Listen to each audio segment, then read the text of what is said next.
now! Release now! Release now! Protests on Capitol Hill, but this time coming from the airline industry. Flight attendants, aviation workers concerned about how their industry is doing right now. Not well, running out of money fast. And if they don't get some federal help or rescue soon, many could be out of business. Already the major airlines themselves have telegraphed additional layoffs could come if they don't get that help.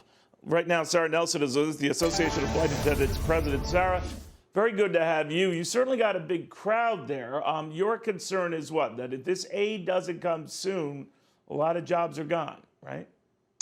Time is running out. The federal aid expires on September 30th, and we will see close to 100,000 furloughs. We'll also see service stopping to many of our small and rural airports, where those airports would close and those jobs would be lost, and the jobs around those communities would be harmed as well. In addition to that, Sarah, service not getting through. So we're talking about explain, and I know you know this very well, but to explain to a lot of people, the aid the airline industry originally received back in the spring when this was just all building, was contingent on the industry not laying off people at least through September 30th. That deadline is coming and you need help. That's what you meant, right? Those layoffs, 100,000 strong, by your estimates, are going to happen if they don't get it, right? Neil, what a lot of people don't know is what we created in March, what you're referencing right now, which is a very different kind of relief package than we've seen in other industries or other aid. And that was all the money that went to the airlines was required to go to paying the workers' pay and benefits and to keep everyone on the job. It also required that that service continue, that essential service that our country needs in order to keep things moving.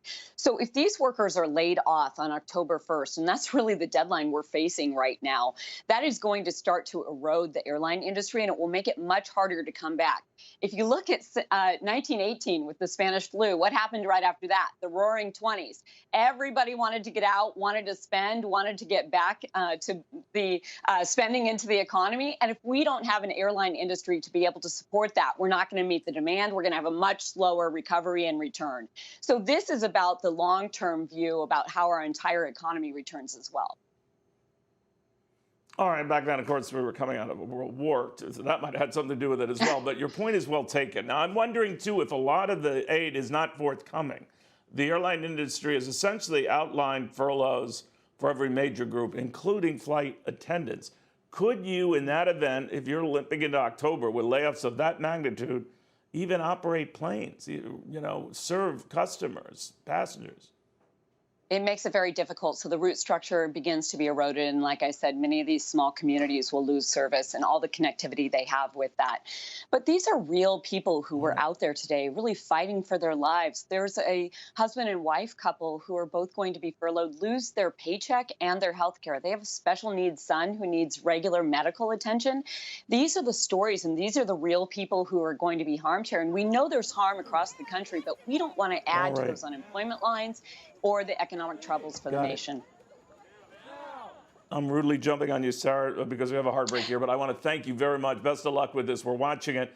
No one cares more, is passionate about helping our industry right now than that woman. She's been all over the country on this subject.